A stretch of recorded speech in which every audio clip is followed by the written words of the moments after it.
Hello friends, welcome to the concept YouTube channel. मेरा नाम है विशाल चौहान और यूपीएससी सिविल सर्विस एग्जामिनेशन के लिए जनरल साइंस की जो हमारी सीरीज चल रही है उसमें केमिस्ट्री में आज हमें समझना है केमिकल बॉन्डिंग्स के बारे में।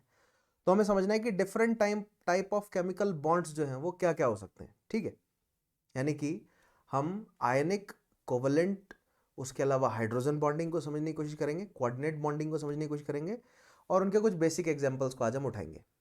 लेकिन आज के टॉपिक पर बढ़ने से पहले हमेशा की तरह स्टूडेंट्स को बताना चाहूंगा कि पिछले टॉपिक्स देखना आपके लिए बहुत ही ज़्यादा ज़रूरी है।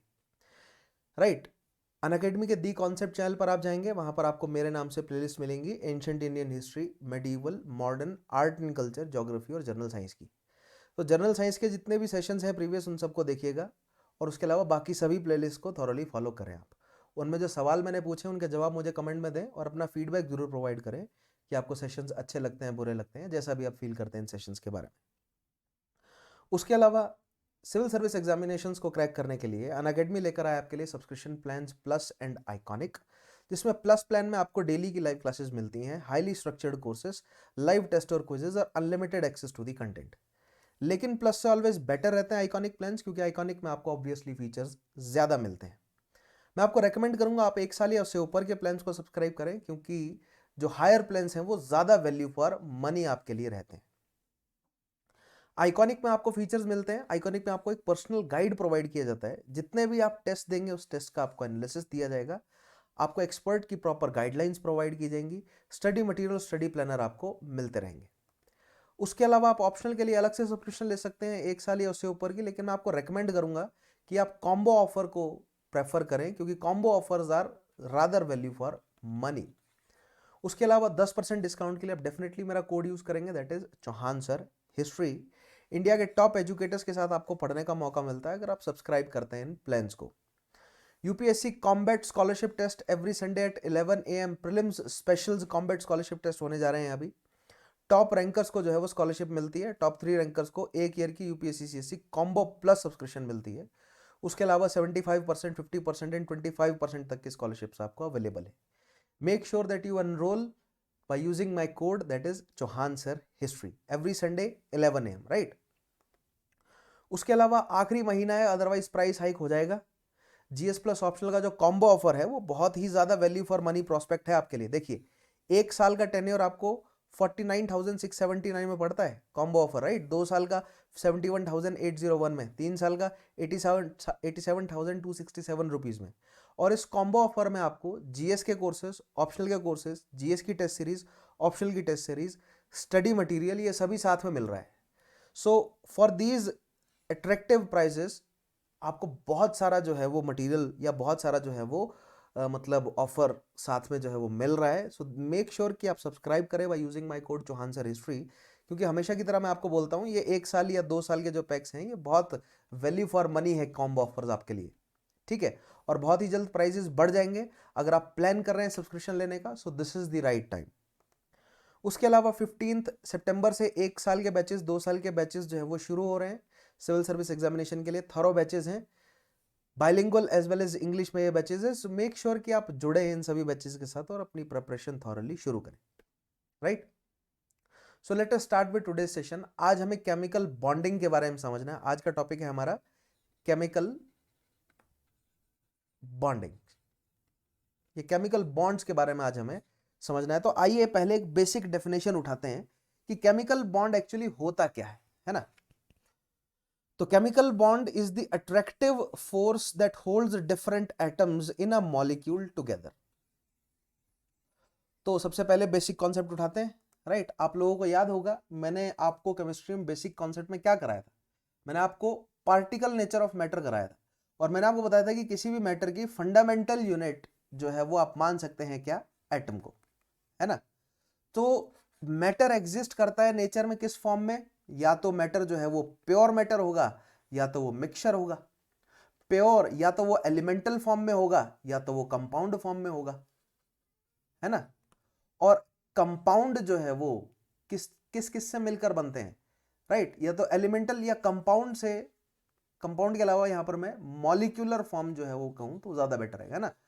प्योर सब्सटेंसेस एलिमेंटल फॉर्म में होंगे या मॉलिक्यूलर में होंगे, और मॉलिक्यूल्स जो हैं दो सिमिलर एलिमेंट मतलब सेम ही एलिमेंट जुड़कर भी मॉलिक्यूल बना सकते हैं और डिफरेंट एलिमेंट जुड़ के भी मॉलिक्यूल्स बनाएंगे जिनको हम कहेंगे कंपाउंड्स। तो elemental form and compound form ये प्योर सब्सटेंसेस है ना, प्योर। लेकिन फंडामेंटल यूनिट क्या है? फंडामेंटल यूनिट है सबकी एटम। दैट मीन्स अगर दो एलिमेंट आपस में जुड़ रहे हैं तो दैट मीन्स उनके फंडामेंटल यूनिट आपस में जुड़ रही होंगी, उन डिफरेंट एलिमेंट के एटम आपस में जुड़ रहे होंगे। और डिफरेंट एलिमेंट के एटम एक दूसरे से अलग क्यों है? तो मैंने आपको सब एटॉमिक पार्टिकल्स में न्यूट्रॉन, प्रोटॉन और इलेक्ट्रॉन वाला फंडा समझाया था कि प्रोटॉन, न्यूट्रॉन और इलेक्ट्रॉन की संख्या की वजह से, जो उनकी संख्या, उनके नंबर्स में जो डिफरेंस होता है, उसकी वजह से एलिमेंट्स जो है वो अलग अलग है। उस वजह से एलिमेंट डिफरेंट प्रॉपर्टीज जो है वो शो करते हैं। तो जब पीरियोडिक टेबल वाला जो टॉपिक मैंने आपको कराया था उसमें डिफरेंट प्रॉपर्टीज में क्या क्या वेरिएशंस आते हैं डाउन द ग्रुप, ठीक है, एंड अलोंग द पीरियड, ये मैंने आपको पिछले टॉपिक में अच्छे से समझाया भी था। और अगर जो कॉन्सेप्ट नहीं क्लियर हुए होंगे वो आगे आने वाले टॉपिक्स में धीरे धीरे कवर हो जाएंगे, ठीक है। So for the time being हमें ये पता होना चाहिए, राइट। इसीलिए मैं बोलता हूं पिछले सेशंस अच्छे से कवर करें ताकि बेसिक्स आपके पास तैयार हो। एटम जो है वो क्या है? फंडामेंटल यूनिट ऑफ मैटर है, ठीक है। तो यहां पर बॉन्डिंग हो रही है, तो बॉन्डिंग जो है वो केमिकल बॉन्डिंग हो रही है ना, ठीक है। केमिकल बॉन्डिंग किस किस के बीच है? या तो एक ही एलिमेंट के दो सिमिलर एटम्स के बीच में होगी, या तो दो डिफरेंट एलिमेंट्स के, दो या दो से ज्यादा डिफरेंट एलिमेंट्स के बीच में बॉन्डिंग होने जा रही है। तो जब दो या दो से ज्यादा एलिमेंट्स के बीच में बॉन्डिंग होती है, किस लेवल पर? एटॉमिक लेवल पर, उसको हम कहेंगे केमिकल बॉन्डिंग। और आज हम समझेंगे किस तरह अलग अलग तरह की जो है वो केमिकल बॉन्डिंग्स क्या क्या होती है, ठीक है। तो पहली बेसिक डेफिनेशन क्या देखी हमने कि chemical bond is the attractive force. अब ये बॉन्ड किस तरह बनता है? बॉन्ड बनता है जब अट्रैक्टिव फोर्स होगा किसी तरीके का। रिपल्सिव फोर्स होगा तो जुड़ेंगे थोड़ी। बॉन्ड का मतलब क्या है? जुड़ रहे हैं ना, जुड़ रहे हैं तो अट्रैक्टिव फोर्स है। तो दो atoms of either similar element or different elements, when they have some attractive forces between them, they form the bonds, right?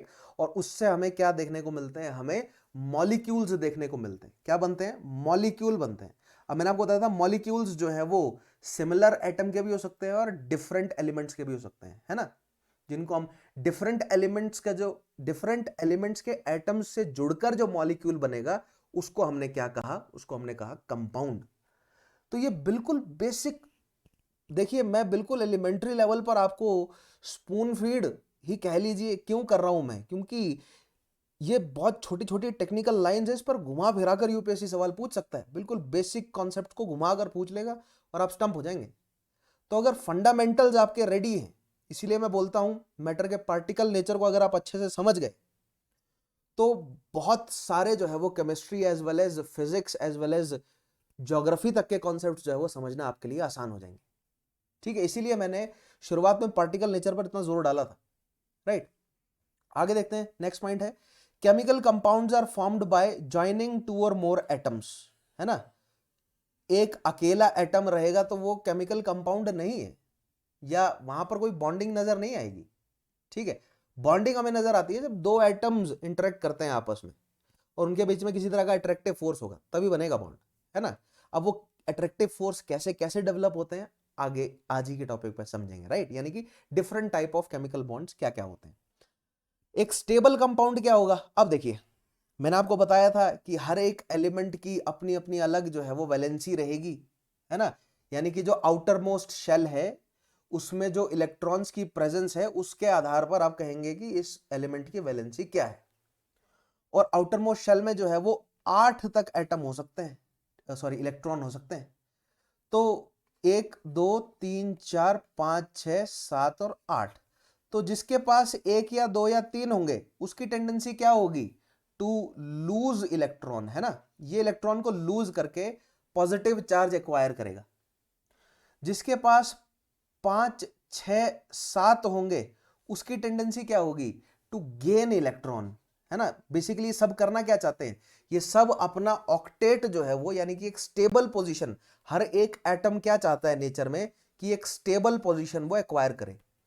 वो स्टेबल पोजीशन वो कैसे एक्वायर करेगा? जब उसके आउटर मोस्ट शेल में या तो 8 इलेक्ट्रॉन होंगे, राइट, और हीलियम और हाइड्रोजन जैसे एटम्स के लिए या तो 2 इलेक्ट्रॉन होंगे आउटर मोस्ट शेल में, ठीक है। 1 2 3 4 5 6 7 और 8, ठीक है। ये जो है क्या है, एक स्टेबल कंडीशन है, राइट। इस स्टेबल कंडीशन को अचीव करने के सभी एटम कोशिश कर रहे हैं। तो जिनके पास बाहर केवल 3 इलेक्ट्रॉन्स हैं, उसकी कोशिश क्या रहेगी, उसको स्टेबल पोजीशन एक्वायर करने के लिए 5 इलेक्ट्रॉन और चाहिए, या तो वो इन 3 को रिलीज कर दे, क्योंकि अगर ये इन 3 को रिलीज कर देगा तो अंदर वाला जो शेल है उसमें ऑब्वियसली 8 होंगे, क्योंकि मैंने आपको बताया था कि शेल्स जो है वो अंदर से बाहर फिल होना शुरू होते हैं, है ना। तो दैट मीन्स अंदर कंप्लीट होगा ऑक्टेट, तभी बाहर फिल होंगे। तो अगर बाहर 3 है तो अंदर 8 थे, मतलब अंदर वाला जो है वो स्टेबल है। तो अगर ये एटम इन 3 को रिलीज कर दे, ठीक है, तो अंदर वाला जो शेल है वो इसका स्टेबल है, तो इसको स्टेबिलिटी जो है ये अचीव कर लेगा। बट 3 को रिलीज, 3 इलेक्ट्रॉन ये रिलीज करेगा तो प्रोटॉन की संख्या न्यूक्लियस में बढ़ जाएगी, तो चार्ज क्या आ जाएगा, पॉजिटिव आ जाएगा यहां पर। समझ रहे हैं ना, बिकॉज एटम में चार्ज क्या होता है, एक एटम का चार्ज न्यूट्रल होता है अनटिल अनलेस वो इलेक्ट्रॉन लूज या गेन ना करे, यानी कि number of proton should be equal to number of electron एक एटम में, राइट। ये उसकी, दो it is not the stable condition, ये स्टेबल कंडीशन नहीं है। स्टेबल कंडीशन कब है, जब उसका ऑक्टेट जो है वो कंप्लीट हो। तो जिनके बाहर 1 2 3 इलेक्ट्रॉन है, उनकी कोशिश रहती है कि वो छोड़ दें उन इलेक्ट्रॉन्स को। जिनके बाहर 5 6 7 इलेक्ट्रॉन्स हैं, उनकी कोशिश रहती है कि वो कहीं से ले लें इलेक्ट्रॉन और ऑक्टेट कंप्लीट कर लें। और जिनके पास 8 इलेक्ट्रॉन्स हैं, उनको कोई मतलब ही नहीं, ना वो इलेक्ट्रॉन देंगे और ना वो इलेक्ट्रॉन लेंगे। इनको हम बोलते हैं नोबल गैसेस, ठीक है। ऑक्टेट जो है वो कंप्लीट किनके हैं, नोबल गैसेस के हैं। जैसे कि हीलियम है, हीलियम के बाहर 2 ही है ना। हीलियम का जो शेल है उसमें 2 ही इलेक्ट्रॉन है उसके पास, उसका डुप्लेट जो है वो कंप्लीट है। ऑक्टेट होते हैं तो डुप्लेट्स होते हैं। शुरू के ही कुछ ही एलिमेंट्स के पास डुप्लेट वाला कॉन्सेप्ट है, बाकी जैसे हाइड्रोजन हीलियम इनका डुप्लेट जो है वो कंप्लीट होता है, राइट। लिथियम भी अपना डुप्लेट कंप्लीट करने की कोशिश करता है बाय रिलीजिंग वन, या बाय क्या बोलते हैं, एक इलेक्ट्रॉन लूज करके, ठीक है। तो एक स्टेबल कंपाउंड क्या होगा, occurs when total energy of, तो स्टेबल बेसिकली एटॉमिक स्टेबिलिटी कब आएगी, जब उसका डुप्लेट या ऑक्टेट जो है वो कंप्लीट हो। बट एक कंपाउंड स्टेबल कब होगा, है ना, यानी कि एक बॉन्ड जो है वो 2 एटम्स आपस में सक्सेसफुली जुड़ जाएंगे और एक स्टेबल कंपाउंड कब बनेगा। मैंने आपको क्या बताया था, पार्टिकल्स के बीच में क्या है, पार्टिकल्स के पास क्या है, अपनी काइनेटिक एनर्जी है। बट पार्टिकल्स के बीच में क्या है, इंटर पार्टिकुलर फोर्सेस है। वो इंटर पार्टिकुलर अट्रैक्टिव फोर्सेस ही केमिकल बॉन्ड है, उनको आज हम समझेंगे, ठीक है। तो अगर पार्टिकल की खुद की एनर्जी केमिकल बॉन्ड से ज्यादा हो जाएगी तो केमिकल बॉन्ड तोड़ देगा, किसी भी कारण से हो। आगे समझेंगे उन कारणों को, जब केमिकल रिएक्शंस को समझेंगे, ऑक्सीडेशन रिडक्शन जब समझेंगे हम, ठीक है। बट यहां पर कॉन्सेप्ट समझने की कोशिश कीजिए कि if the interparticular forces are stronger than the either the part, मतलब the forces that is present in the particle itself और अदर एक्सटर्नल फोर्सेस से अगर ज्यादा स्ट्रॉन्ग है interparticular forces, then the bond will be maintained, वो bond जो है वो मेंटेन रहेगा और कंपाउंड रहेगा स्टेबल। समझ रहे हैं आप, अ स्टेबल कंपाउंड क्या है, occurs when total energy of the combination has lower energy than the separated atoms. That means ये कि जो कॉम्बिनेशन की एनर्जी है, the total energy of the combination has lower energy than the separated atoms. जो separated atoms है उससे अगर combination amber, मतलब देखिए अगर एनर्जी है, अगर 2 पार्टिकल्स के बीच में एनर्जी है, राइट, बाहर पार्टिकल्स मान लीजिए सेपरेटेड घूम रहे हैं, इन 2 पार्टिकल्स के बीच में अगर एनर्जी है, राइट, ये भी मतलब वर्टिकली या किसी भी डायरेक्शन में मूव कर रहे हैं, तो ये बॉन्ड टूट जाएगा। तो इस बॉन्ड की स्टेबिलिटी कब है, जब ये पार्टिकल्स जो है वो फालतू मूव नहीं कर रहे, राइट। तो जो कॉम्बिनेशन की एनर्जी है वो लो होगी, तब जाके जो है वो बॉन्ड सॉलिड तरीके से जुड़ा रहेगा। सो आई गेस ये पॉइंट आपको इतना क्लियर अभी नहीं हुआ होगा, कोई बात नहीं, आगे आने वाले टॉपिक्स में ये पॉइंट भी आपको बहुत अच्छे से क्लियर हो जाएगा, ठीक है। समझता हूं मैं बहुत सारे स्टूडेंट्स जो हैं वो साइंस बैकग्राउंड आपका नहीं रहता है, तो ये जो साइंस के कॉन्सेप्ट हैं ये इतना डेप्थ में जाकर आप नहीं समझ पाते हैं, बट मेरी कोशिश है, इसलिए मैंने पार्टिकल नेचर को पहले समझा दिया, इसीलिए हर जगह मैं पार्टिकल नेचर को इंक्लूड कर रहा हूं, क्योंकि मैटर का नेचर है, समझ रहे हैं, डुअल नेचर है मैटर का, पार्टिकल और वेव। अभी तो मैंने वेव नेचर को इंक्लूड करना शुरू नहीं किया है, अदरवाइज वेव नेचर भी एक बहुत इंपॉर्टेंट जो है वो मतलब फिर फैक्टर आ जाएगा, राइट। बट जब हम फिजिक्स में वेव नेचर को समझ लेंगे देन हम सारे सभी कॉन्सेप्ट्स को दोनों नजरिए से देखेंगे, वेव नेचर से भी और पार्टिकल नेचर से भी, ठीक है। आगे बढ़ते हैं। The bound state implies a net attractive force between the atom, that is a chemical bond, right? तो attractive force जब ज्यादा हो जाएगा तो एटम्स की एनर्जी जो है वो, मतलब उनकी खुद की दूर भागने की एनर्जी जो है वो कम हो जाएगी, है ना। जो बॉन्ड है वो स्ट्रांग है तो वो जुड़े रहेंगे, स्टेबिलिटी बनेगी मॉलिक्यूल में, है ना। There are many type of chemical bond, जैसे कि ionic bonds, covalent bond, coordinate bonds, hydrogen bond, van der Waals forces. इन सब को आज हम समझेंगे कि ये क्या है, ठीक है। कहानी शुरू करते हैं हम आयनिक और इलेक्ट्रोवेलेंट बॉन्ड से, राइट। अब आयंस का मतलब क्या होता है, आपने आयन जो है वो कहीं ना कहीं पढ़ा होगा कि आयन जो है वो बेसिकली पार्टिकल के ऊपर अगर चार्ज हो तो उसको आप आयन कहते हैं। तो पार्टिकल के ऊपर या तो पॉजिटिव चार्ज हो सकता है तो नेगेटिव चार्ज हो सकता है। ये किसके रिलेशन में होता है, in relation to the neutron, because neutron have neutral charge. So in relation to the neutron, either particle have a positive charge or the negative charge, and not just the particle but positive और negative charge जो है वो also compound जो है वो contain कर सकता है, या molecules के पास भी positive और नेगेटिव चार्ज हो सकता है। आगे समझेंगे, जो कोऑर्डिनेट बॉन्ड समझेंगे तो वहां पर हम देखेंगे कि किस तरह एक मॉलिक्यूल के पास एक पूरे मॉलिक्यूल के पास पॉजिटिव और नेगेटिव चार्ज कैसे आता है, राइट। अब आयनिक और इलेक्ट्रोवेलेंट बॉन्ड को समझने की कोशिश करते हैं। Now, ionic bond is the bond formed by complete transfer of one or more electron from one atom to other atom. अब बहुत ध्यान से समझने की कोशिश कीजिएगा। किसी भी एक एटम के आउटर मोस्ट शेल में कितने इलेक्ट्रॉन हो सकते हैं, 1 2 3 4 5 6 7 या 8, ठीक है। 1 से 3 की टेंडेंसी क्या होगी, इलेक्ट्रॉन जिसके पास 1 से 3 इलेक्ट्रॉन होंगे आउटर मोस्ट शेल में, उसकी टेंडेंसी क्या होगी, इलेक्ट्रॉन लूज करने की, ताकि उसका ऑक्टेट या डुप्लेट जो है वो क्रिएट हो सके, ठीक है। जिसके पास 5 से 7 इलेक्ट्रॉन होंगे उसकी टेंडेंसी क्या होगी, टू गेन एन इलेक्ट्रॉन, ताकि एक स्टेबल यानी कि ऑक्टेट या डुप्लेट वो क्रिएट कर सके, ठीक है।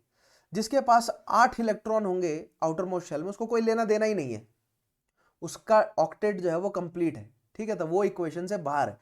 और जिसके पास 4 इलेक्ट्रॉन होंगे उसको 3 लेना भी मुश्किल है ना, 3 इलेक्ट्रॉन रिसीव करना भी मुश्किल है और 3 इलेक्ट्रॉन लूज करना भी मुश्किल है। अब यहां पर इलेक्ट्रॉन रिसीव और लूज कैसे होता है वो मैं आपको समझा देता हूं, या क्यों मुश्किल है और क्यों नहीं मुश्किल है मैं आपको बताता हूं, राइट। ध्यान से समझिएगा। मान लीजिए कि ये एक एटम है, ये इसका न्यूक्लियस है, ये इसका पहला शेल है जिसमें 2 इलेक्ट्रॉन है, इसका दूसरा शेल है जिसमें 2 3 4 5 6 7 8 है, और ये आउटर मोस्ट शेल है जिसमें पहले वाले की बात करते हैं तो 1 इलेक्ट्रॉन है, ठीक है। तो अभी क्या है, अभी नंबर ऑफ इलेक्ट्रॉन्स यानी कि 2 8 10 और 1 11। अब मुझे बताएंगे कि ये कौन सा एलिमेंट है, ठीक है, जिसका एटॉमिक नंबर है 11। Number of proton is equal to number of electron इस समय। लेकिन इस एलिमेंट को स्टेबल पोजीशन कब आएगी इस एलिमेंट की, जब इसका ऑक्टेट कंप्लीट होगा। जब तक इसका ऑक्टेट कंप्लीट नहीं है ना, इसको चैन नहीं आएगा। दैट मीन्स इसकी टेंडेंसी क्या होगी स्टेबल पोजीशन के लिए, ये इस 1 इलेक्ट्रॉन को क्या कर दे, लूज कर दे। लेकिन जैसे ही ये एक इलेक्ट्रॉन को लूज कर देगा, मान लीजिए इसने इस शेल से ये इलेक्ट्रॉन छोड़ दिया, ये इलेक्ट्रॉन बाहर चला गया एक, ठीक है। तो अब क्या हुआ, अब प्रोटॉन की संख्या जो है वो बढ़ गई, है ना। प्रोटॉन बढ़ गया ना, इलेक्ट्रॉन कम हो गया, otherwise proton is equal two electron था।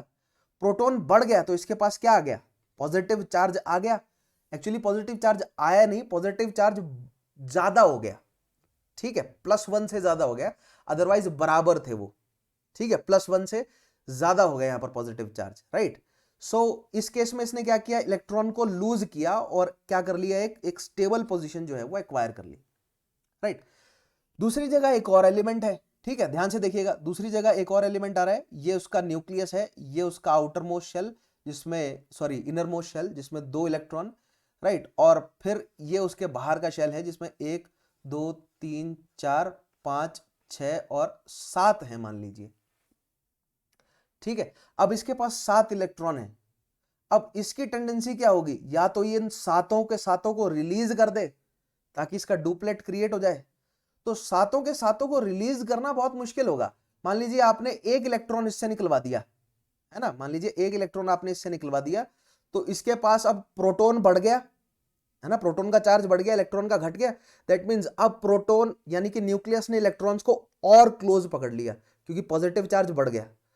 तो अब एक के बाद दूसरा इलेक्ट्रॉन निकलवाना और मुश्किल हो जाएगा। मान लीजिए आपने दूसरा इलेक्ट्रॉन भी निकलवा दिया इससे, ठीक है, तो और नेगेटिव चार्ज जो है वो कम होता गया, पॉजिटिव चार्ज बढ़ता गया, तो इलेक्ट्रॉन और पास आते गए।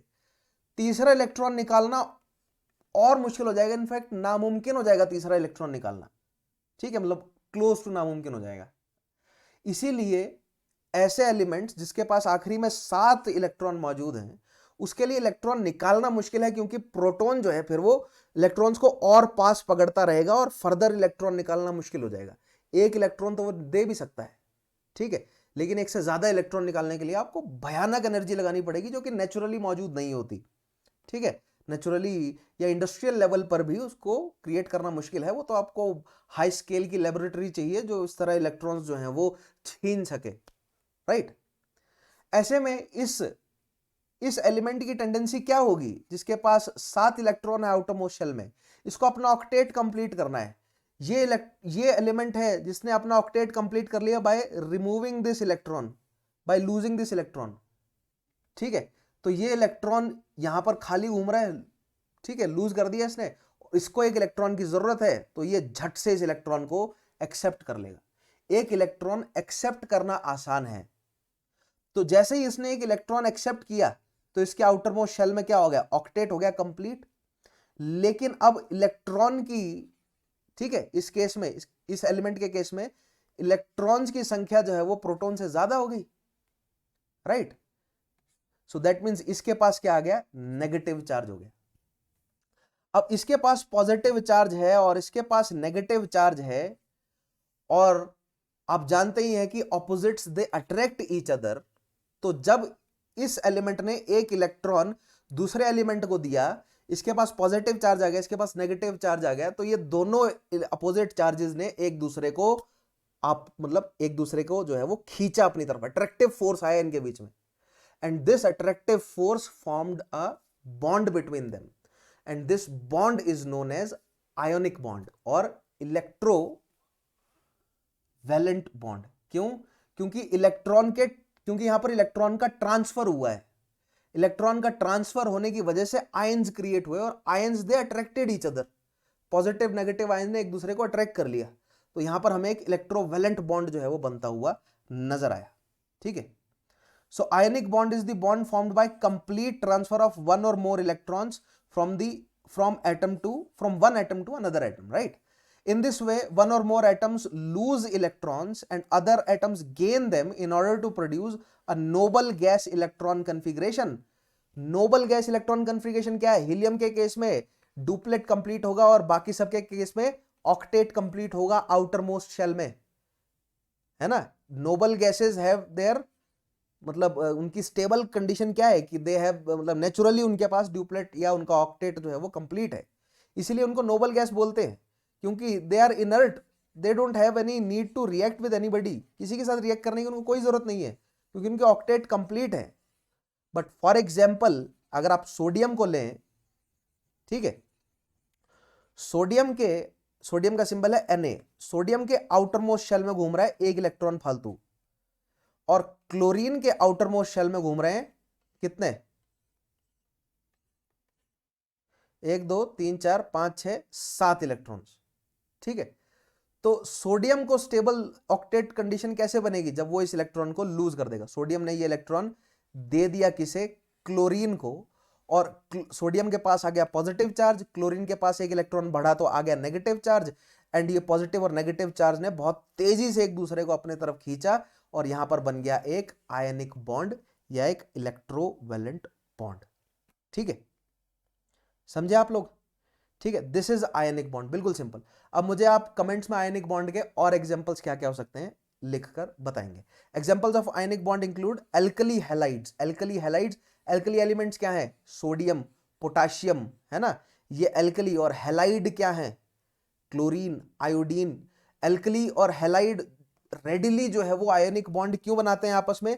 क्योंकि जितने भी एल्कली मेटल्स हैं उनके आउटर मोस्ट शेल में कितना इलेक्ट्रॉन है, ठीक है, अगर आप एल्कली को X से रिप्रेजेंट करें तो उनके आउटर मोस्ट शेल में एक इलेक्ट्रॉन है, और अगर आप हैलाइड्स को H से रिप्रेजेंट करें, ठीक है, वैसे तो हैलाइड्स को हमें क्या बोलते हैं, X से रिप्रेजेंट करना चाहिए और एल्कली को हमें A से रिप्रेजेंट करना चाहिए। एल्कली के आउटर मोस्ट शेल में एक इलेक्ट्रॉन है और हैलाइड्स के आउटर मोस्ट शेल में कितने हैं, 7 इलेक्ट्रॉन है, ठीक है। तो एल्कली रेडिली एक इलेक्ट्रॉन देने को तैयार है और हैलाइड रेडिली एक इलेक्ट्रॉन लेने को तैयार है। तो हमें NaCl अबंडेंस में मिलता है धरती पर, ठीक है।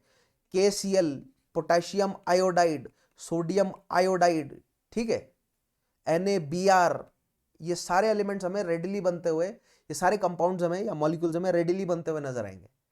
हमें आपको ज्यादा एनर्जी लगाने की जरूरत भी नहीं होगी। क्लोरीन और सोडियम को अगर आप नजदीक लाएंगे एक दूसरे के, तुरंत NaCl बन जाएगा, ठीक है।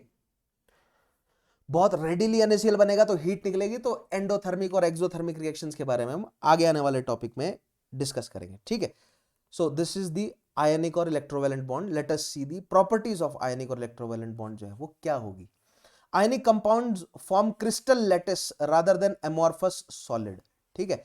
एमॉर्फस सॉलिड क्या होता है, जो कि ब्रिटल होगा, है ना, वो पाउडर में बदल जाएगा।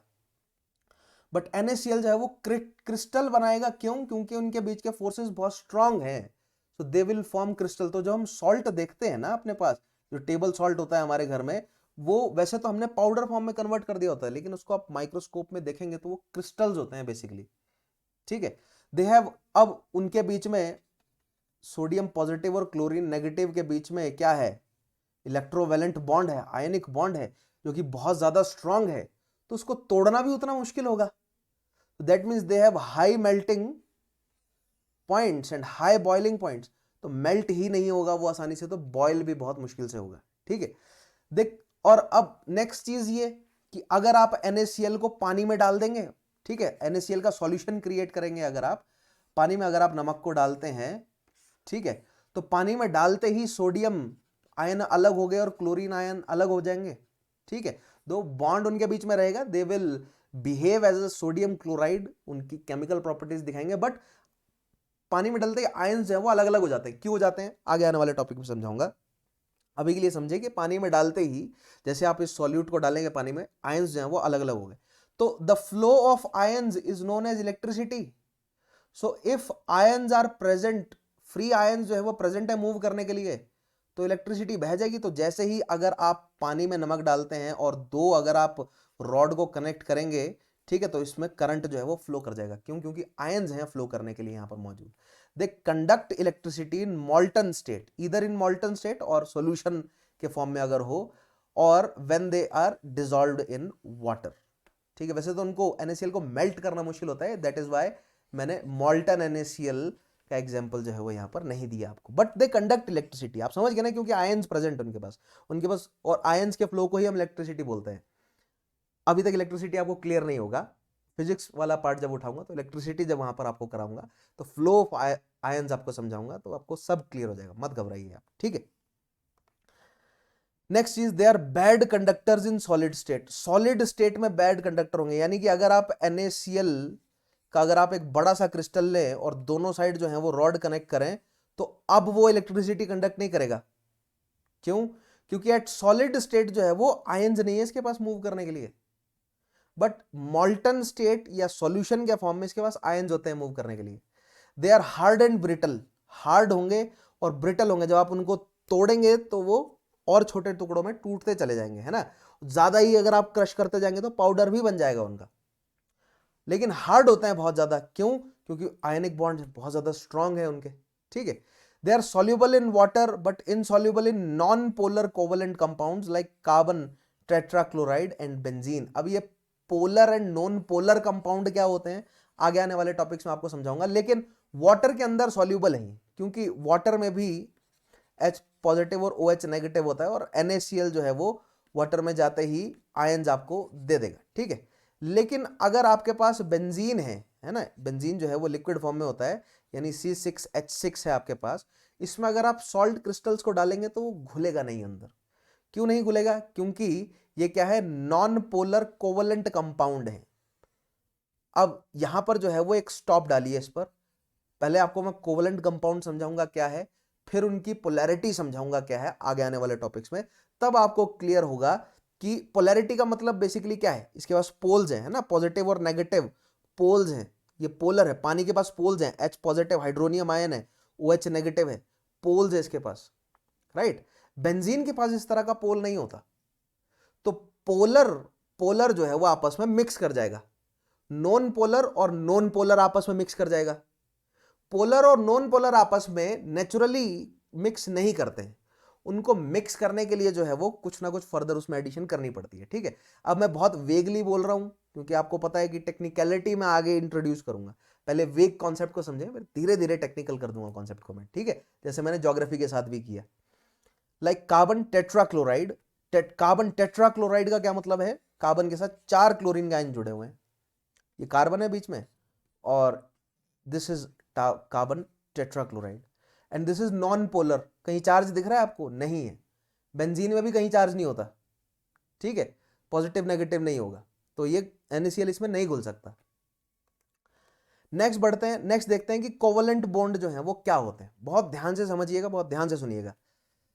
अब आयनिक बॉन्ड में एक पार्टी जो है वो इलेक्ट्रॉन देने को तैयार थी और दूसरी पार्टी इलेक्ट्रॉन रिसीव करने को तैयार थी। बट एक ऐसी कंडीशन जहां पर एक पार्टी, मान लीजिए हाइड्रोजन है, उसके आउटर मोस्ट शेल में एक इलेक्ट्रॉन घूम रहा है बेचारे के पास, ठीक है, और हाइड्रोजन को क्या कंप्लीट करना है? अपना डुएट कंप्लीट करना है ना, क्योंकि हाइड्रोजन के पास 2 अगर मतलब डुएट कंप्लीट होंगे तो इसका शेल जो है वो पूरा भर जाएगा, स्टेबल कंडीशन बन जाएगी। वहीं पर ही अगर क्लोरीन है तो क्लोरीन भी अभागा है बेचारा।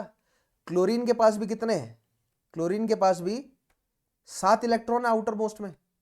तो जब हाइड्रोजन और क्लोरीन आपस में मिलते हैं तो एक दूसरे का मुंह देखते हैं, ये कहते हैं कि भाई तू भी मांगता है और मैं भी मांगता हूं, ठीक है। अगर हम एक काम करते हैं, अगर हम अपने रिसोर्सेज को जोड़ ले तो दोनों का काम बन जाएगा। कैसे रिसोर्सेज को जोड़ ले?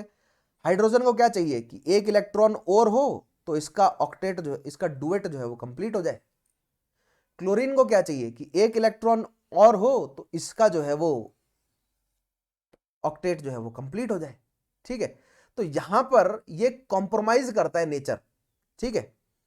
कॉम्प्रोमाइज क्या करता है नेचर कि हाइड्रोजन जो है वो क्लोरीन के थोड़ा नजदीक आएगा, ठीक है, और हाइड्रोजन कहेगा कि देख ये मेरा एक इलेक्ट्रॉन है, ये मैं तेरा जो वैलेंस शेल है ना, जो आउटर मोस्ट शेल है, उसके पास जो है वो अपना इलेक्ट्रॉन, अपना वैलेंस शेल ले आता हूं। ऐसे में क्या होगा? ऐसे में तुझे लगेगा कि तेरे 8 जो है वो पूरे हो गए, ठीक है, और मुझे लगेगा कि मेरे 2 पूरे हो गए, मेरा डुएट पूरा हो गया। तो यहां पर hydrogen and chlorine they shared electrons, ठीक है, and when ever there is a share of electron, जब भी शेयर होगा इलेक्ट्रॉन, हम कहेंगे कि अ covalent bond is formed. Electrovalent bond कब है? जब एक इलेक्ट्रॉन जो है वो दे दिया गया पूरा का पूरा, तब जाके इलेक्ट्रोवेलेंट बॉन्ड है। और वो बॉन्ड जुड़ा क्यों? पॉजिटिव नेगेटिव अपोजिट चार्ज ने एक दूसरे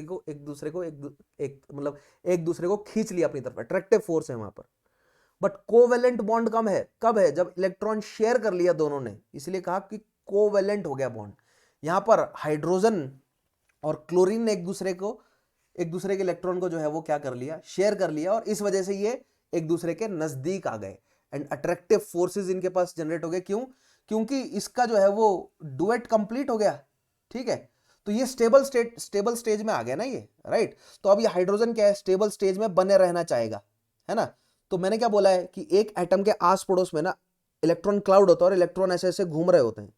तो ये जो इलेक्ट्रॉन्स हैं ये कभी इस जगह थोड़ी रहेंगे, ये इलेक्ट्रॉन घूमते रहेंगे ऐसे, राइट।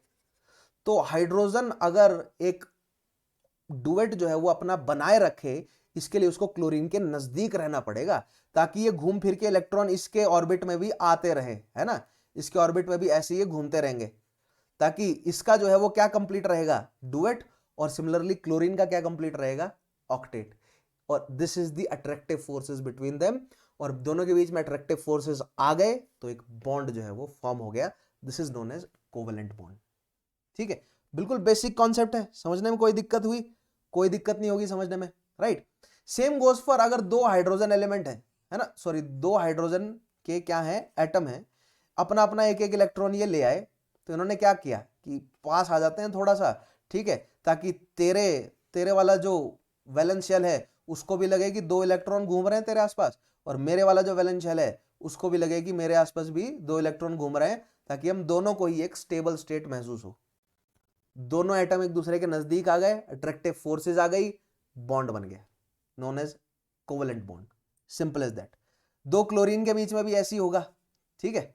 दो क्लोरीन को क्या चाहिए, इसके पास एक इलेक्ट्रॉन की कमी है, दूसरे क्लोरीन के पास भी आउटर मोस्ट शेल में एक इलेक्ट्रॉन की कमी है। ये क्या करेंगे, एक दूसरे के नजदीक आ जाएंगे and they will share the electron, right. इसको भी लगेगा इसका ऑक्टेट कंप्लीट हो गया, इसको भी लगेगा इसका ऑक्टेट कंप्लीट हो गया, और इन दोनों को एक दूसरे के पास रहना जरूरी है ऐसा फील करने के लिए। This is the attractive force, hence the bond is formed. बहुत सिंपल, बिल्कुल सिंपल।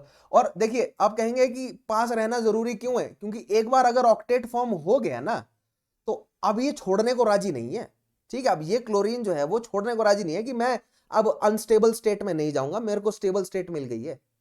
सेम यही ये दूसरा क्या बोलते हैं, क्लोरीन भी यही सोचेगा कि मेरे को स्टेबल स्टेट मिल गई है, मैं अब छोड़कर नहीं जाऊंगा। This is the attractive force. ये एक दूसरे के साथ चेप हो गए हैं, ठीक है, चेप हो गए एक दूसरे के कि हम तो शेयर कर लेंगे, कोई बात नहीं, हम दोनों सेम ही तो एलिमेंट है, हम सेम शेयर कर लेते हैं। Hence the Cl2 molecule is formed, H2 molecule is formed, और previously we have created what, HCl molecule, है ना। हाइड्रोजन और क्लोरीन जब जोड़ा था तो HCl मॉलिक्यूल वहां पर बना था। आई होप ये कॉन्सेप्ट आपको कोवेलेंट बॉन्ड का क्रिएट हुआ, ज्यादा डिफिकल्ट नहीं था कॉन्सेप्ट ये, राइट। मुझे ऐसा लगता है कि समझ आ जाता होगा, जो रेगुलर स्टूडेंट्स हैं वो तो डेफिनेटली पकड़ ही लेते होंगे इन सारे कॉन्सेप्ट्स को, है ना। ऑलराइट, सो अब देखते हैं बाय स्टेटमेंट्स की कोवेलेंट बॉन्ड्स जो है वो क्या होते हैं। अ covalent bond also called a molecular bond is a chemical bond that involves the sharing of electron pairs between atoms. समझ गए हम? These electron pairs are known as shared pairs or bonding pairs, and the stable balance of attractive and repulsive forces between atoms when they share electrons is known as covalent bonding. अब यहां पर stable balance बोला है क्योंकि दोनों के octet या duet जो है वो कंप्लीट हो गए, है ना। स्टेबिलिटी आ गई, दोनों को स्टेबिलिटी आ गई, तो दोनों एक दूसरे के पास रहना चाहते हैं, तो क्या है वो अट्रैक्टिव फोर्स है। बट दोनों ज्यादा अगर एक दूसरे के पास आएंगे तो दोनों के न्यूक्लियस भी पास आ रहे हैं, न्यूक्लियस पास आ रहे हैं ना, तो न्यूक्लियस दोनों के पॉजिटिव चार्ज है, राइट। तो न्यूक्लियस एक दूसरे को रिपल्स करने की कोशिश करेंगे, या इलेक्ट्रॉन्स भी तो एक दूसरे को रिपल्स करेंगे ना, दोनों इलेक्ट्रॉन्स के पास भी तो नेगेटिव चार्ज होता है। So that means there is a repulsion also, but attractive forces greater है रिपल्सिव फोर्सेस से, hence bond is formed, right. इसीलिए बॉन्ड बना हुआ है, अदरवाइज रिपल्सिव फोर्सेस भी प्रेजेंट होते हैं एटम्स के बीच में, है ना। The pair of electrons which do not take part in covalent bond formation are called lone pair of the electrons. देखिए बिल्कुल सिंपल है, मान लीजिए ये क्लोरीन है ना, एक क्लोरीन है और इसका ये एक इलेक्ट्रॉन था, अब ये दूसरे क्लोरीन का इलेक्ट्रॉन है, राइट। तो लोन पेयर कौन होगा, लोन पेयर ये है, ठीक है। These are the lone pair of electrons जिन्होंने कोवेलेंट बॉन्डिंग में पार्टिसिपेट नहीं किया। Only these two electrons they participate in the covalent bond, ठीक है। और hence both of these chlorine atoms octets are complete, simple as that. For example, there is one lone pair in ammonia. अच्छा ammonia का example लेते हैं, NH3 की बात करते हैं। अब नाइट्रोजन के आउटर मोस्ट शेल में 5 इलेक्ट्रॉन है, उसको 3 इलेक्ट्रॉन्स की जरूरत है, ठीक है। हाइड्रोजन के आउटर मोस्ट शेल में 1 इलेक्ट्रॉन है, तो नाइट्रोजन के पास कितने हैं, 5 इलेक्ट्रॉन है, दैट मींस 1 2 3 4 और 5। और हाइड्रोजन के पास कितने हैं, एक इलेक्ट्रॉन है हाइड्रोजन के पास। तो हाइड्रोजन जो है वो नाइट्रोजन के 3 डायरेक्शन से पास आ जाएगा। ये हो गया हाइड्रोजन का डुएट जो है वो कंप्लीट, ठीक है। बट आप एट द सेम टाइम देखेंगे कि ये हो गया नाइट्रोजन का ऑक्टेट कंप्लीट, ठीक है। बट नाइट्रोजन के किस पेयर ने जो है वो बॉन्ड नहीं बनाया, इस पेयर ने बॉन्ड नहीं बनाया, इसको कहेंगे हम लोन पेयर। और इसको बनाने की जरूरत भी नहीं है क्योंकि नाइट्रोजन का ऑक्टेट पूरा हो चुका है। एंड दिस इज, ये जो है वो क्या है, NH3 है, right. Two lone pair H2O molecule की बात करते हैं, है ना, H2O की बात करें, ऑक्सीजन के आउटर मोस्ट शेल में कितने हैं, 6 हैं ऑक्सीजन के पास, राइट।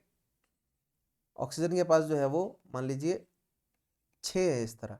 अब एक हाइड्रोजन इधर से आया, एक हाइड्रोजन इधर से आया, अपना ऑक्सीजन अपना इलेक्ट्रॉन लेकर, इस हाइड्रोजन का डुएट कंप्लीट, इस हाइड्रोजन का भी डुएट कंप्लीट, और ऑक्सीजन का ऑक्टेट कंप्लीट। बट ऑक्सीजन के पास लोन पेयर कितने रह गए, these are the lone pairs, है ना। तो ऑक्सीजन के पास पेयर है, 2 इलेक्ट्रॉन का होगा, तो ऑक्सीजन के पास एक लोन पेयर है, समझे आप लोग। This is known as covalent bond. और अब देखते हैं कि कोवेलेंट बॉन्ड की प्रॉपर्टीज क्या होती हैं। Properties of covalent bond, most covalent bonds have relatively low melting point and boiling point. अब ये शेयर कर रहे हैं, ठीक है, बट आप जब इनको एनर्जी देंगे, आयनिक बॉन्ड तो है नहीं कि इलेक्ट्रॉन मतलब पॉजिटिव नेगेटिव चार्ज ने कस के पकड़ा हुआ एक दूसरे को, शेयर कर रहे हैं बेचारे। जैसे ही आप इनको एनर्जी देंगे, हाइड्रोजन को एनर्जी मिलनी शुरू हो जाएगी, तो क्या लगता है आपको, हाइड्रोजन क्या जुड़ा रहेगा यहां से, नहीं, अलग हो जाएगा, ठीक है। तो जैसे ही आप हीट देंगे या अदर फॉर्म ऑफ एनर्जी अगर देते हैं आप किसी भी कोवेलेंट बॉन्ड को, तो कोवेलेंट बॉन्ड आसानी से टूट जाता है। दैट मींस जो कोवेलेंट मॉलिक्यूल होता है, कोवेलेंट बॉन्ड से बने हुए जो मॉलिक्यूल्स होते हैं, they have relatively low melting and boiling point as compare to molecules formed by electrovalent bonds. Compare करना है हमें, है ना। जब भी हाई और लो की बात करते हैं तो हम रिलेटिव देखते हैं, किसके रिलेशन में हाई और low, right. So low melting or boiling point as compared to electrovalent bonds or ionic bond, right. Covalent compound tend to be soft and relatively flexible. Majority of covalent compounds are liquid, ठीक है। उससे भी बड़ी संख्या जो है वो covalent compound की gaseous है। जैसे H2 मॉलिक्यूल गैस है, O2 मॉलिक्यूल गैस है, H2O लिक्विड है ना, HCl जो है वो लिक्विड है, right. So but that means किस स्पेक्ट्रम में होंगे, ये फ्लूइडिक होंगे। ज्यादा से ज्यादा कोवेलेंट बॉन्ड जो है वो क्या है, फ्लूइडिक होंगे। इधर दे आर गैसियस और दे आर लिक्विड। कुछ कोवेलेंट बॉन्ड जो है वो आपके सॉलिड भी नजर आएंगे, उनके एग्जांपल्स आगे आने वाले टॉपिक में देखेंगे। They are generally bad conductors of electricity. यहां पर कहीं भी आपको फ्री इलेक्ट्रॉन नजर आ रहा है या कहीं चार्ज नजर आ रहा है, कोई चार्ज नहीं है इनके पास। तो इधर दे आर गैसियस फॉर्म में हो या मतलब खासतौर पे लिक्विड फॉर्म में हो, उनके पास खाली इलेक्ट्रॉन है ही नहीं, शेयर कर रहे हैं बेचारे। इनके पास खाली इलेक्ट्रॉन कहां से होंगे कि यहां पर जो है वो क्या बोलते हैं, इलेक्ट्रॉन फ्लो कर जाए और करंट बन जाए, राइट, इलेक्ट्रिक करंट बन जाए, नहीं। So they are bad conductors of electricity. Graphite is an exception. Graphite को आगे मैं आपको समझाऊंगा, ग्रेफाइट का स्ट्रक्चर क्या होता है, जब मैं आपको स्ट्रक्चर्स के बारे में समझाऊंगा कि डिफरेंट जो है वो क्या बोलते हैं एटम्स कितने कैसे स्ट्रक्चर में बनते हैं। तो जो हेक्सागोनल या जो लेयर्ड स्ट्रक्चर है ग्रेफाइट का, उस वजह से कुछ एक इलेक्ट्रॉन जो है वो फ्री घूमते हुए मिल जाते हैं ग्रेफाइट में, जिससे इलेक्ट्रिसिटी कंडक्ट हो जाती है, ठीक है। They generally don't dissolve well in water but are soluble in organic. अब देखिए, अब वाटर में डिसॉल्व क्यों नहीं होंगे, क्योंकि वाटर के पास H पॉजिटिव और H नेगेटिव होता है, यानी वाटर जो है वो पोलर है, ठीक है। बट इसके पास कोई पोलैरिटी है, अच्छा ये एक्चुअली वाटर ही है, राइट। हाँ, वाटर जो है वो पोलर हो जाता है, 2 कोवेलेंट बॉन्ड है वाटर के पास, लेकिन वाटर जो है वो पोलैरिटी शो करता है। क्यों करता है आगे आने वाले टॉपिक में बताऊंगा, है ना। यहां पर तो एक बार ऑक्सीमोरन हो गया था एक छोटा सा, बट स्टिल वाटर जो है वो आपको इस तरह की पोलैरिटी शो करेगा, H पॉजिटिव और OH नेगेटिव के रूप में। जब मैं आपको हाइड्रोजन बॉन्डिंग समझाऊंगा ना, हाइड्रोजन बॉन्डिंग इन वाटर समझाऊंगा, तो वहां पर ये पॉइंट आपको क्लियर हो जाएगा। But nevertheless if you consider ammonia को कंसीडर करें आप NH3, तो they do not have any free electron और they do not have any such जो है वो पोलैरिटी इन देम। तो पोलर, मैंने आपको क्या बोला था, पोलर लिक्विड में जुड़ेगा, नॉन पोलर के साथ मिक्स होगा। पोलर और नॉन पोलर आपस में मिक्स नहीं होंगे, बहुत मुश्किल से मिक्स होंगे, ठीक है। That means covalent compound non polar होंगे और वो पोलर कंपाउंड के साथ मिक्स नहीं। एक second, oh excuse me, it's cold in here. Yes, what I was saying, yes, कि पोलर कंपाउंड्स पोलर्स में जुड़ेंगे, नॉन पोलर में जुड़ेंगे, ठीक है। 2 कोवेलेंट कंपाउंड जो है वो पोलर होते हैं, पानी के मॉलिक्यूल का एक्सेप्शन है, बताऊंगा क्यों, ठीक है। कोवेलेंट कंपाउंड जो है वो नॉन पोलर कंपाउंड्स को आपस में नहीं जोड़ेंगे। दैट मीन्स बेंजीन जो है वो NaCl को अपने अंदर नहीं जोड़ेगा, ठीक है, राइट। और यानी कि अमोनिया जो है वो आपकी बेंजीन में घुल सकती है, क्योंकि दोनों जो है वो क्या है, नॉन पोलर है।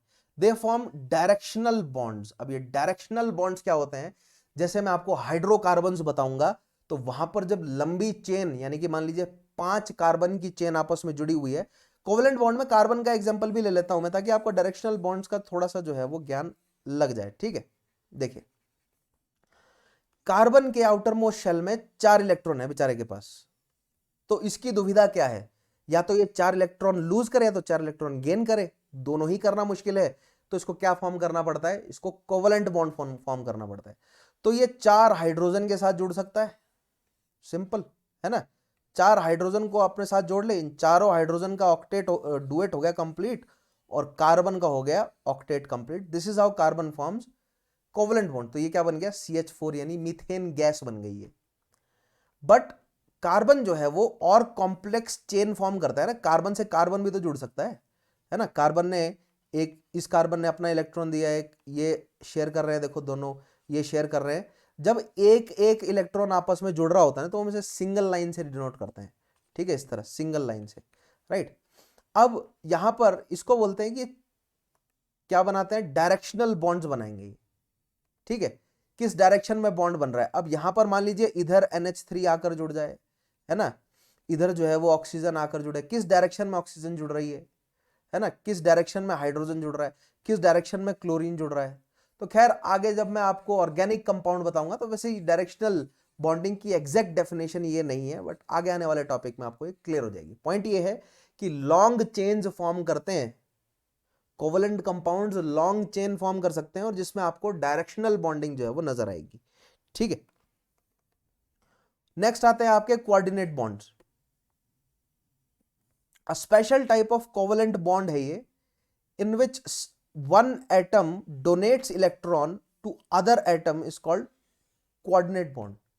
Though it is a covalent bond, लेकिन यहां पर डोनेशन ऑफ इलेक्ट्रॉन होता है, जैसे कि आपको NH4 पॉजिटिव में नजर आएगा, जैसे कि आपको SO2 में नजर आएगा, H3O पॉजिटिव में नजर आएगा। समझाता हूं कैसे, ठीक है। एग्जाम्पल लेते हैं हम अमोनिया का। अमोनिया और अमोनियम में क्या डिफरेंस होता है यहां पर हम समझेंगे, राइट। मान लीजिए ये हमारा नाइट्रोजन है, और नाइट्रोजन के पास क्या है, नाइट्रोजन के पास 5 इलेक्ट्रॉन आउटर मोस्ट शेल में। ये अगर वो हाइड्रोजन के साथ शेयर कर ले, 3 हाइड्रोजन के साथ अगर 3 इलेक्ट्रॉन्स को शेयर कर ले, तो ये उसके पास क्या बच जाता है, लोन पेयर, राइट। यहां पर क्या हो गया, इसके दोनों हाइड्रोजन के क्या हो गए, डुएट कंप्लीट हो गए, और नाइट्रोजन का क्या कंप्लीट हो गया, ऑक्टेट। तो ये बन गया NH3, जो कि अपनी एक स्टेबल पोजीशन जो है वो ले चुका है, कंपाउंड यहां पर बन गया है। बट नेवरदलेस स्टिल जो है वो अभी भी देयर इज अ पोजीशन की और जो है वो बॉन्डिंग बन सके। मान लीजिए एक हाइड्रोजन जो है वो और आ जाता है इधर से, ठीक है, बोलता है कि भैया मुझे भी जोड़ लो, राइट। और ये पॉजिटिव चार्ज लेके आ रहा है, यानी कि ये अपना इलेक्ट्रॉन जो है वो लूज कर चुका है किसी को। कैसे लूज किया है, कहां हाइड्रोजन जो है वो पॉजिटिव चार्ज लूज करके आता है, राइट। आगे आने वाले टॉपिक्स आपको सिखाऊंगा, जब एसिडिक रिएक्शन आपको मैं कराऊंगा, तो वहां पर हाइड्रोजन जो है वो पॉजिटिव आयन वहां पर लूज हो रहा है, राइट। अब ये पॉजिटिव चार्ज है इसके पास, तो अब यानी कि इसके पास एक इलेक्ट्रॉन नहीं है, समझ रहे हैं, इसके पास इलेक्ट्रॉन जो है वो नहीं है, इसने इलेक्ट्रॉन लूज कर दिया है। बट इसकी स्टेबल स्टेट क्या है, इसको 2 इलेक्ट्रॉन चाहिए। वो 2 इलेक्ट्रॉन इसको कहां से मिलेंगे, वो 2 इलेक्ट्रॉन ये लोन पेयर अगर ये अपने आसपास घुमा ले, तो ये 2 इलेक्ट्रॉन इसको मिल सकते हैं, ठीक है। ऐसे केस को बोलते हैं आप क्या, एक कोऑर्डिनेट बॉन्ड। ये H+ जो है वो इसके नजदीक आ जाएगा, राइट। मान लीजिए ये H+ नजदीक आया, यहां पर इस हाइड्रोजन के जो है वो क्या कंप्लीट हो गए, इसका भी डुएट कंप्लीट हो गया, नाइट्रोजन का जो है वो ऑक्टेट ऑलरेडी कंप्लीटेड है ही। बट यहां पर नाइट्रोजन ने क्या किया है, नाइट्रोजन ने इलेक्ट्रॉन डोनेट किया है। ध्यान से देखिएगा, नाइट्रोजन ने हाइड्रोजन को इलेक्ट्रॉन जो है वो शेयर किया है, या आप कह सकते हैं कि डोनेट किया है।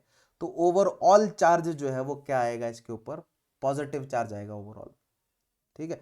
बहुत इंपॉर्टेंट कॉन्सेप्ट है, ओवरऑल चार्ज क्या आएगा, पॉजिटिव चार्ज आएगा, ठीक है। या आप इस तरह भी मान सकते थे कि अगर यहाँ पर हाइड्रोजन जो है वो एक इलेक्ट्रॉन अपना लेकर आता, तो इस लोन पेयर में से एक इलेक्ट्रॉन नाइट्रोजन ने इसको दे दिया कि चल तू एक इलेक्ट्रॉन जो है वो शेयर कर ले, राइट। तो इस तरह हो गया डुएट कंप्लीट किसका, इस हाइड्रोजन का, राइट। और यहां पर ऑक्टेट जो है वो ऑलरेडी कंप्लीटेड है नाइट्रोजन का। नाइट्रोजन ये 9वां इलेक्ट्रॉन नहीं लेगा अपने शेल में, उसका ऑक्टेट ऑलरेडी कंप्लीट है, बट ऑक्टेट कंप्लीट होने के बावजूद उसने हाइड्रोजन के साथ एक इलेक्ट्रॉन जो है वो शेयर किया, जिसको हम मानते हैं प्रैक्टिकल पर्पसेस के लिए कि उसने डोनेट कर दिया ये इलेक्ट्रॉन। हेंस हमने ऊपर जो है वो चार्ज लिखा एक पॉजिटिव। और इसको रिप्रेजेंट कैसे किया जाता है, नाइट्रोजन ने हाइड्रोजन के साथ बॉन्ड बनाया और इधर जो है वो क्या बनाया, एक डायरेक्शनल बॉन्ड बनाया हाइड्रोजन के साथ, ठीक है। बहुत इंपॉर्टेंट है, नाइट्रोजन यहां पर जो है वो डोनर है एंड हाइड्रोजन इज एक्सेप्टर, ठीक है। और ऐसे बॉन्ड जब बनते हैं हमारे पास तो इनको बोलते हैं हम कोऑर्डिनेट बॉन्ड। और ये कोऑर्डिनेट बॉन्ड जो है ना वो सीधे प्लेन में नहीं बन सकते। देखिए बॉन्ड्स जो हैं वो थर्ड डायमेंशन में बन रहे हैं सारे के सारे। तो खैर आगे मैं आने वाले टॉपिक्स में आपको समझाऊंगा कि अलग अलग स्ट्रक्चर ऑफ बॉन्ड्स जो हैं वो क्या होते हैं, बट यहां पर केवल आपको इतना समझना है कि एक सीधा एक प्लेन में जो है वो नहीं बना होगा। बहुत मुश्किल रहा होगा नाइट्रोजन के लिए ऑक्टेट कंप्लीट रखते हुए भी एक इलेक्ट्रॉन को और शेयर करना हाइड्रोजन के साथ, ठीक है, जिसकी वजह से इसके ऊपर जो है वो पॉजिटिव चार्ज आ गया। तो थोड़ा सा टेढ़ा है ये कॉन्सेप्ट, बट आई होप आप जो है वो एक बार रिवाइंड करके देखेंगे तो आपको क्लियर हो जाएगा, ठीक है। This is known as coordinate bond, जिसके एग्जांपल्स मैंने आपको बताया है ना, जैसे कि अमोनियम जो है वो क्या है, इसका एग्जांपल है NH4 पॉजिटिव, राइट। आगे बढ़ते हैं, नेक्स्ट बात करते हैं हाइड्रोजन बॉन्डिंग की और हाइड्रोजन बॉन्ड्स इन वाटर की। लास्ट है हमारे पॉइंट्स आज के टॉपिक के। Hydrogen bond is a type of attractive dipole. Dipole क्या है, देखिए दो पोल्स होना जरूरी है, पॉजिटिव और नेगेटिव, ठीक है। Interaction between an electronegative atom and hydrogen atom bonded to another electronegative atom, बहुत ही ज्यादा इंपॉर्टेंट, ध्यान से समझिएगा। हाइड्रोजन बॉन्डिंग बेसिकली क्या है, मान लीजिए ये ऑक्सीजन है, ये हाइड्रोजन है, ये हाइड्रोजन है, ठीक है। तो हाइड्रोजन जो है वो यहां पर ऑक्सीजन से जुड़ा हुआ और ये दूसरा ऑक्सीजन है, ये हाइड्रोजन है और ये हाइड्रोजन है। इन हाइड्रोजन के बीच में जो अट्रैक्टिव फोर्सेस होंगे इसको बेसिकली हम सिंपली हाइड्रोजन बॉन्ड बोल देंगे, ज्यादा हमें कंफ्यूज होना ही नहीं, ठीक है। The bond always involves hydrogen atom, hence the name hydrogen bonding. Hydrogen bonds can occur between two molecules or within parts of single molecule, यानी कि एक मॉलिक्यूल के अंदर भी, मान लीजिए कार्बन की चेन है ना, ये कार्बन की चेन है और इधर हाइड्रोजन जो है वो लगे हुए हैं, तो ये इन दोनों हाइड्रोजन के बीच में भी ये अट्रैक्टिव फोर्स हो सकता है। या पड़ोस की कार्बन की चेन है, उसके हाइड्रोजन के बॉन्ड में भी दो अलग अलग कार्बन की चेन्स के हाइड्रोजन के बीच में भी ये अट्रैक्टिव फोर्स हो सकता है। सेम कार्बन के चेन के हाइड्रोजन के बीच में भी अट्रैक्टिव फोर्स हो सकता है। तो बेसिकली हाइड्रोजन आपस में खींचते हैं एक दूसरे को, ठीक है। इस वजह से क्या होता है कि बहुत सारे जो हमारे कोवलेंट कंपाउंड्स है ना उसमें, या जो जैसे पॉलीमर्स है, जो प्रोटीन की लंबी लंबी चेन है, DNA RNA जब मैं आपको कराऊंगा तो वहां पर हाइड्रोजन बॉन्डिंग की इंपॉर्टेंस बढ़ती हुई आपको दिखेगी। बहुत इंपॉर्टेंट है लाइफ की सस्टेनेंस के लिए हाइड्रोजन बॉन्ड्स, क्योंकि DNA RNA जो है वो डिपेंड कर रहे हैं हाइड्रोजन बॉन्ड्स के ऊपर। Hydrogen bond tends to be stronger than van der Waals forces. Van der Waals forces क्या होती हैं, दो पार्टिकल के बीच में जो अट्रैक्टिव फोर्सेस होंगे उनको वेंडर वॉल फोर्सेस बोलेंगे, ठीक है। अब hydrogen bond van der Waals forces से तो स्ट्रॉन्ग है, लेकिन आयनिक और कोवलेंट बॉन्ड से वीक है, ठीक है, बट वीकर देन कोवलेंट और आयनिक बॉन्ड। अब ये हाइड्रोजन बॉन्डिंग में मैं इतना ज्यादा स्ट्रेस इसलिए नहीं दे रहा हूं क्योंकि जब मैं आपको DNA और RNA के स्ट्रक्चर वगैरह समझाऊंगा तो वहां पर हाइड्रोजन बॉन्डिंग जो है वो, वहां पर हाइड्रोजन बॉन्ड जो टॉपिक है वो आपको पूरा क्लियर हो जाएगा, क्योंकि उधर डिटेल में हमें समझना है इसे, राइट। ऑर्गेनिक मॉलिक्यूल्स में कहां कहां देखने को मिलता है, फाउंड इन न्यूक्लिक एसिड्स, यानी DNA डीऑक्सी राइबोन्यूक्लिक एसिड है ना, ribonucleic acid. Between pairs, between base pair, अब जो ये ACGT है ना, adenine, guanine, cytosine and thymine, ये आपको DNA में देखने को मिलेंगे बेसिस। इन बेसिस के बीच में हाइड्रोजन बॉन्डिंग हमें देखने को मिलेगी, जो कि DNA के डबल हेलिकल स्ट्रक्चर बनाने के लिए बहुत ही ज्यादा इंपॉर्टेंट होगी। अब DNA का डबल हेलिकल स्ट्रक्चर क्या है आगे आने वाले टॉपिक में समझेंगे। बिटवीन और वाटर मॉलिक्यूल्स में भी है, जैसे मैंने आपको बताया ना ये वाटर मॉलिक्यूल्स के बीच में क्या है, हाइड्रोजन बॉन्डिंग है। इसी वजह से वाटर जो है वो आपस में जुड़ा भी रहता है। इन्हीं हाइड्रोजन बॉन्डिंग की वजह से ही धरती के ऊपर वाटर तीनों स्टेट्स में भी, मतलब वन ऑफ द फैक्टर है कि धरती के ऊपर वाटर तीनों स्टेट्स में यानी सॉलिड, लिक्विड और गैसेस में जो है वो प्रेजेंट है। Hydrogen bonding is one of the factor in that. बहुत इंपॉर्टेंट पॉइंट है, ध्यान रखिएगा, डायरेक्ट सवाल बनता है मेरे एक एक पॉइंट पर जो है वो सवाल बनते हैं इन पर, राइट। नेक्स्ट देखेंगे हम हाइड्रोजन बॉन्ड जो है वो इन वाटर की बात, सॉरी हाइड्रोजन बॉन्ड के और प्रॉपर्टीज देखते हैं, कहां देखते हैं। Helps to bind transcription factor to DNA. अब ट्रांसक्रिप्शन फैक्टर क्या है? जब डीएनए सिंथेसिस और डीएनए का स्प्लिटिंग आपको मैं बताऊंगा, दो एटम्स कैसे अलग होते हैं, सॉरी दो न्यूक्लियस कैसे अलग होते हैं, या दो जो सेल है वो डिवाइड कैसे होते हैं, वहां पर ट्रांसक्रिप्शन फैक्टर क्या है वहां समझाऊंगा उसमें आपको, राइट। एंटीजन एंटीबॉडी बाइंडिंग, उसके अलावा organize polypeptides into secondary structures such as alpha helix and beta sheet. Helix structure, जैसे डीएनए का हेलिक्स स्ट्रक्चर है ना इस तरह, वो हेलिक्स स्ट्रक्चर जो है वो कैसे बना है, हाइड्रोजन बॉन्डिंग की वजह से। तो ये आपको अभी बहुत कॉम्प्लेक्स लग रहे होंगे पॉइंट्स, ये कि एंटीजन एंटीबॉडी बॉन्डिंग जो है वो क्या है, बट घबराइए मत, अभी फॉर एन एग्जांपल आप इन पॉइंट को रख लीजिए, क्योंकि अगर मैं समझाने लग गया तो फिर वो एक अलग जो है वो लंबा टॉपिक है। बायोलॉजी वाला जब पार्ट पढ़ेंगे तो वहां पर एंटीजन एंटीबॉडी दोनों हम समझेंगे ही, उनके बीच के बॉन्डिंग जब हम डिस्कस करेंगे तो ऑब्वियसली हाइड्रोजन बॉन्ड वहां पर पॉइंट उठ जाएगा। उसके अलावा जब हम अल्फा हेलिक्स और बीटा शीट स्ट्रक्चर यानी कि डीएनए का हेलिकल स्ट्रक्चर स्टडी कर रहे होंगे तो वहां पर हाइड्रोजन बॉन्डिंग का पॉइंट उठाएगा। जब हम डीएनए की स्प्लिटिंग की बात कर रहे होंगे तो वहां पर हाइड्रोजन बॉन्डिंग का पॉइंट उठाएगा, ठीक है, उधर हम डिटेल में समझेंगे ही। Holds together two strands of DNA, है ना, जो हेलिकल स्ट्रक्चर है ये दो स्ट्रैंड्स ऑफ डीएनए होते हैं जो आपस में जुड़े हैं, ठीक है। ये एक स्ट्रैंड ऑफ डीएनए है ऐसे, और ये दूसरा स्ट्रैंड ऑफ डीएनए है, ये आपस में जुड़े हैं हाइड्रोजन बॉन्डिंग की वजह से, right. Binds transcription factor to each other. Transcription factor basically, वैसे तो अभी मैं डिटेल में नहीं जाना चाह रहा हूं, लेकिन डीएनए फ्रेगमेंटेशन एक जो है वो बहुत इंपॉर्टेंट कॉन्सेप्ट, हम समझेंगे कि आरएनए के साथ जो है वो किस तरह जुड़ता है ट्रांसक्रिप्शन फैक्टर, आरएनए से डीएनए कैसे सिंथेसिस होता है। तो डीएनए का synthesis as well as DNA का फ्रेगमेंटेशन, वहां पर हमारे लिए hydrogen bonding, that means basic बात समझ रहे हैं आप, हाइड्रोजन बॉन्डिंग लाइफ की सस्टेनेंस के लिए बहुत ज्यादा जरूरी है। अगर हाइड्रोजन बॉन्डिंग नहीं होती तो लाइफ जो है वो डेवलप नहीं हो पाती, क्योंकि लाइफ आरएनए डीएनए से ही डेवलप हुई है ना, ओरिजिन ऑफ लाइफ वहीं से ही है, ठीक है। लास्ट पॉइंट है हाइड्रोजन बॉन्ड वाटर में किस तरह मौजूद है। अ water molecule contains 2 hydrogen atoms and 1 oxygen atom. Oxygen atom being more electronegative, क्योंकि प्रोटॉन की संख्या ज्यादा है और उसने इलेक्ट्रॉन्स जो है वो क्या ले लिए हैं, इलेक्ट्रॉन जो है वो रिसीव किए, गेन किए हैं, तो इलेक्ट्रॉन की संख्या और ज्यादा हो गई तो ज्यादा इलेक्ट्रोनेगेटिव हो गया। Attracts the share paired of electron towards itself. तो ऑक्सीजन जो है वो बुली है, ऑक्सीजन के पास जो है वो क्या थे, 6 इलेक्ट्रॉन थे, ठीक है, आउटर मोस्ट शेल में, राइट। और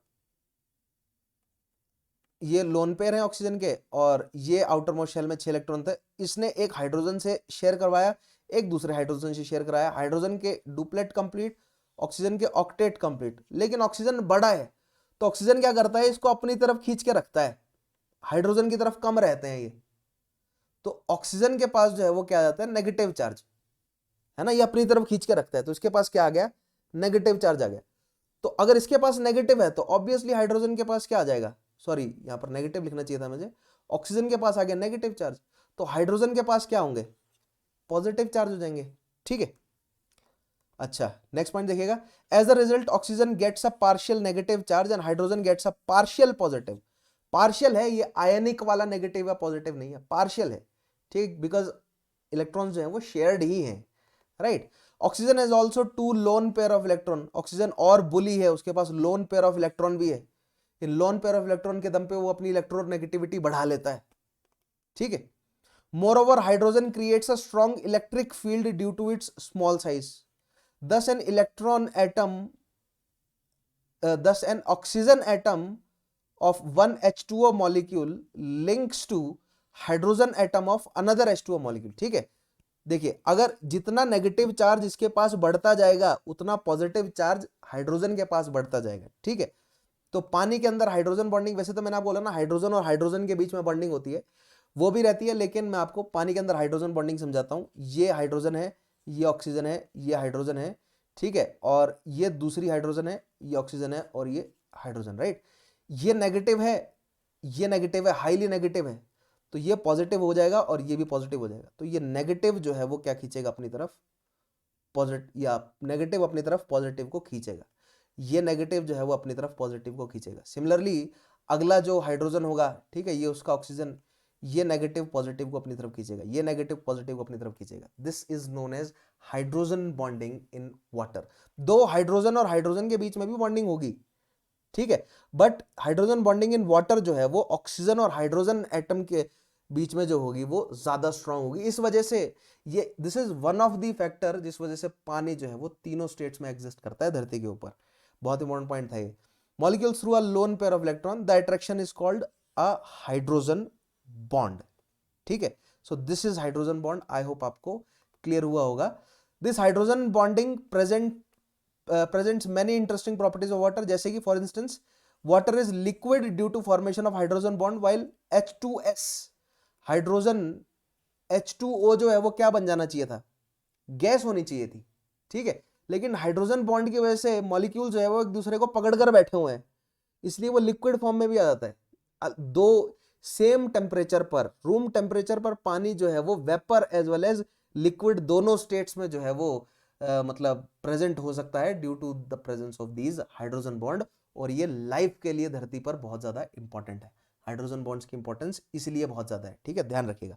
बट आप कंपेयर करें H2S मॉलिक्यूल है ना, सल्फर है, सल्फर के पास भी तो दो जो है वो इस तरह के मॉलिक्यूल हो सकते हैं, लेकिन सल्फर उतनी ज्यादा इलेक्ट्रोनेगेटिविटी पैदा नहीं कर पाता जितनी ज्यादा इलेक्ट्रोनेगेटिविटी ऑक्सीजन पैदा कर जाता है। इसीलिए सल्फर और दूसरे हाइड्रोजन, मतलब दूसरे H2S मॉलिक्यूल के हाइड्रोजन के बीच में वो बॉन्ड नहीं बन पाता, इसलिए दो मॉलिक्यूल ऑफ H2S जो है वो एक दूसरे से दूर रह जाते हैं। हेंस H2S एक गैस है और H2O एक लिक्विड है, ठीक है, रूम टेम्परेचर पर, because it does not form hydrogen bond. बहुत ही ज्यादा इंपॉर्टेंट पॉइंट था।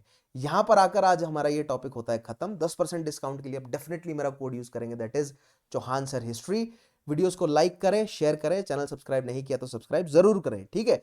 आयनिक bond, covalent bond, coordinate bond, hydrogen bond और पानी में जो हाइड्रोजन बॉन्डिंग है क्या है, इनको अच्छे से समझिएगा और खुद से एग्जांपल्स जो है वो ढूंढकर मुझे कमेंट में जरूर बताइएगा कि ये अलग अलग एग्जांपल्स जो है वो हो सकते हैं। आज के सेशन को करता हूं यही खत्म। अगले सेशन में हम ऑक्सीडेशन एंड रिडक्शन रिएक्शंस को समझेंगे और आपकी समझ जो है वो डेवलप होगी केमिस्ट्री को लेकर, राइट। सो मिलते हैं नेक्स्ट सेशन में, तब तक के लिए अपना ध्यान रखिए, take care, have a nice day.